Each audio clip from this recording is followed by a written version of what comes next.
What's going on, guys? It is Lockewynn, and it's Sunday morning. Want to wish everyone a happy Mother's Day, and throw out a we'll just call this the Mother's Day video.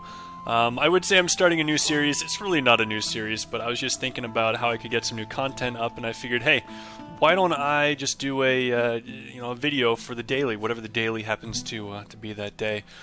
So I should at least, since we have 3 new maps, I should at least get 3 new videos out of that one. I'll show you guys how I set up my maps specifically for a solo play style. If you're playing in big groups, you can change things around a little bit. This game, I've noticed, is actually pretty challenging right now if you're playing solo and you don't have those really high stats. I've got some pretty good stats, but they're not the best in the game. I know a lot of people watching this video even are going to have stats better than me.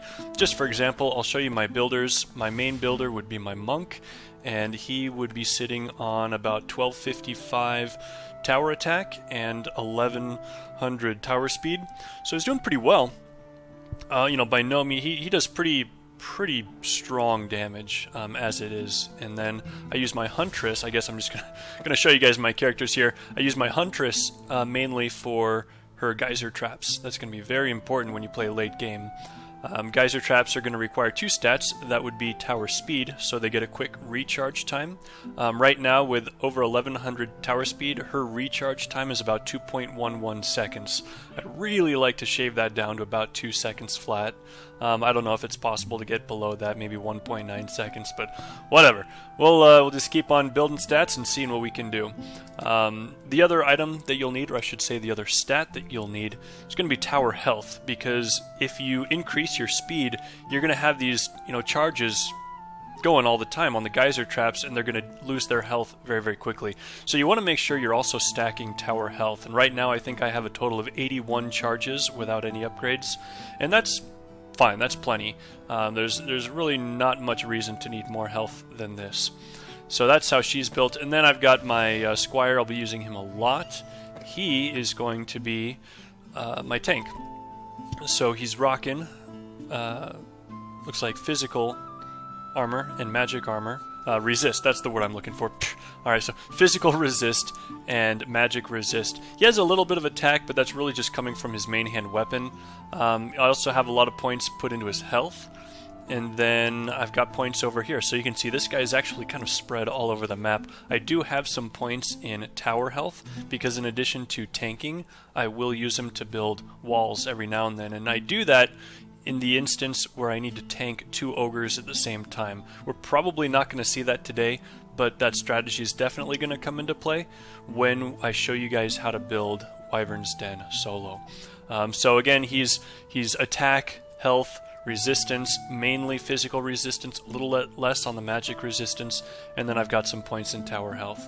And the way I've got these points here is I'm wearing a totem. And I just threw a bunch of points in the defense health.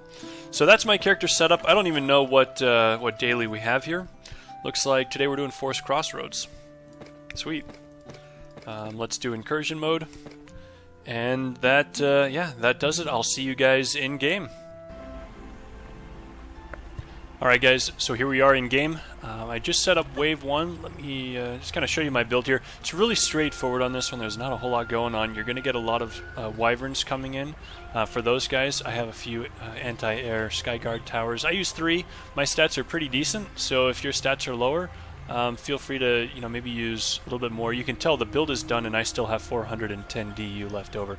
So if you want to do maybe 4 or 5 of these guys, that should help with the DPS on the wyverns coming in. I'm not using these to hit guys who are getting launched in the air by geyser traps. That's a strategy I use a lot more for Betsy. This one is just going to be pure anti-air, killing the wyverns that come flying in. For all the ground units, it's going to be again very straightforward. I have a over here, I've got 2 lightning auras. They're boosted. I put my extra mana into the lightning auras for wave 1. By the end of the map, they're going to be star, and this boost is going to be probably 2 or 3 upgrades in, depending. I've got a couple boost auras, not boost aura, geyser traps on the backside, back meaning closest to my crystal. I know a lot of people like to build them up on the front side up here, so as soon as they hit the lightning aura, they get launched into the air and stunned, and that that's fine. I don't really think there's anything wrong with that other than the fact that sometimes they don't die as fast if you put it back there, and you can get traffic jams. And so I put them on the front side, so half the mobs are going to be dead by the time they even get to this thing. So over here, again, Lightning Aura, Boost, Serenity, Geyser Trap. That's the classic combo. Lightning Aura, Boost, Geyser Trap, and no Serenity Aura because I forgot to build it. Over here, Lightning Aura, Boost, Serenity Aura, Geyser Trap, and that's pretty much it. So let's give this a go and we'll see how it works. When I have some more mana, I need to remember to come back over here and build my Serenity Aura. Otherwise I'll be tanking that ogre and I'll feel the pain. But the first wave is going to be a little bit rocky, kind of, you know, as usual, because these guys are not upgraded, so they're only hitting for 1800 damage. So I'm going to, you know, that's why I stay on my Huntress for the first wave, is just try and help out with the DPS on the Wyverns. It's going to be a rocky start. Die. A lot of times my crystal takes 1 or 2 hits from the Wyverns. Once these guys are upgraded to, like, you know, 2 upgrades maybe, that should be enough damage.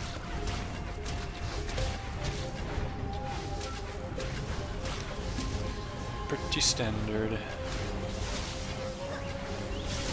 This guy's just chilling in there. Nice. And you can tell when they do hit those geyser traps, they get launched into the air, and they're going to take extra damage from my Sky Guards. Stun these guys. Just to make sure they... Man, those skeletons, they have a lot of health. Hey, who's in here? I think someone threw a javelin? No, that must have been a dive bomber. That's what it was. Yep, there's another one.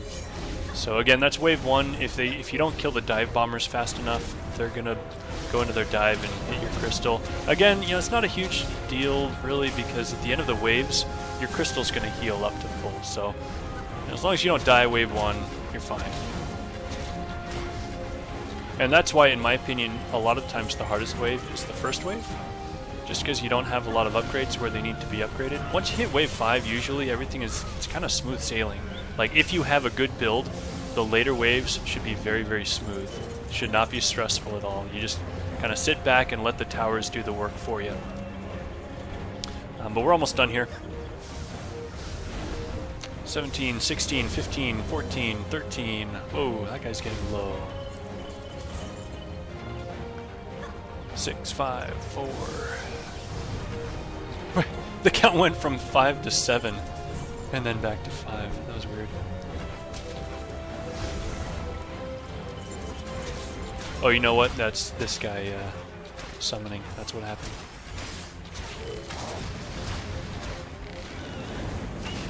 Alright. Well, cool beans. That's the build, guys. What I'm going to do is I'm basically going to play through waves 2, 3, and 4, and then I'll come back. I'll bring you back in for wave 5, and I'll show you how we handle those ogres. I will see you on the other side. Alright, guys. So here we are. We're on wave 5. It's going to be the ogre wave, and we should be getting three ogres. First one, and I believe they come out in the same order, but I could be wrong here. I'm expecting the first one to come down this lane. We know there's going to be an ogre because it's flashing with a red exclamation point. This guy might take a little while to kill because he's coming out of a lane that has magic resist, and I'm going to be doing magic damage to him. So we'll see. This guy is going to be last. The second guy is going to be this one. He's coming out of a lane with physical resist, so he should be taking pretty good damage from my lightning auras.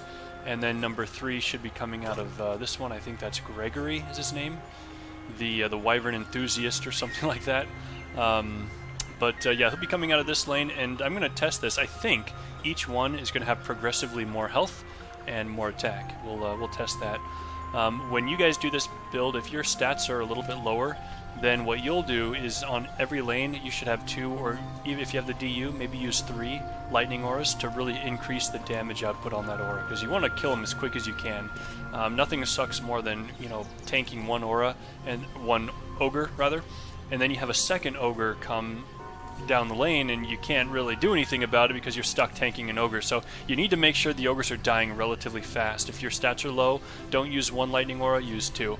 I'm using 1 so I can try and simulate, you know, how long this would take for someone with low stats, and we'll just see if it works. So here we go. Let's give it a shot. Notice I have a ton of mana left over because, you know, I'm just, with roughly higher stats, I'm not building quite as many towers, and look at that, I was totally wrong. So it looks like they do shuffle as far as the order and what lanes they come out in, and that's good. I guess you don't want it to be the same every time, you want a little bit of variation. My main concern though, like I mentioned before, is that we don't get two ogres spawning at the same time. I'm going to wait for him to get into this aura. I'm just going to stand right here and tank him. He'll take more damage if he's focusing me. I think right now it's an extra 35% damage, so it's pretty good. This guy has a total of 357 health, and he's hitting me for a decent amount, but not too much. The last ogre should have around 700 health. Excuse me, 700,000 health. So quite a difference. And we're just gonna wait. You can tell it's a pretty effective build. There's not a whole lot going on. And here comes number 2. Let's see, what's this guy's name? Jimothy, the Wyvern Enthusiast, level 49. He has 862,000. Holy crap. That's a lot of health. But he's going to be getting hit by 2 of these, and these lightning ores are doing 17.4 thousand DPS, so that's pretty good. So right now, together he's taking about 35,000 DPS just from 2 lightning ores. So pretty good. Again, my stats are not the best in the game, but they're good enough to, you know, get the job done. That's really all that matters. Jump! And he's dead. Got us a legendary. Defense health, hero health. Yeah, why not? That's pretty much identical to the totem that he's wearing right now. So I probably could have sharded that. Or sold it. What game are you playing? We don't shard stuff in Dungeon Defenders. We should. We should shard things. Trendy, I want to shard things. Let me shard. They're like, what? What the hell? Alright, so who's this? His name is Gregory. He's also level 49. How much health does he have? Can't see. 789,000.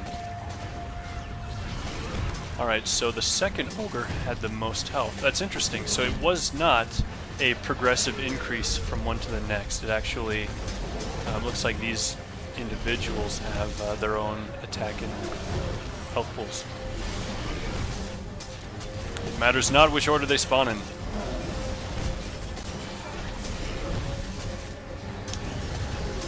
Jump! Oh, nice. Alright guys, we win. Victory. And that's the daily for today. I'll go cash in my tokens. I think right now that puts my token count at 45. 45? And today, I'm about 2 or 3 days behind my dailies. So if you started doing dailies on the very first day, you should be around 50, 52, I don't know, somewhere in there. Oh, here we go. Oh, man. Watch out, dude. It's gonna get you. It's gonna throw fireworks at you.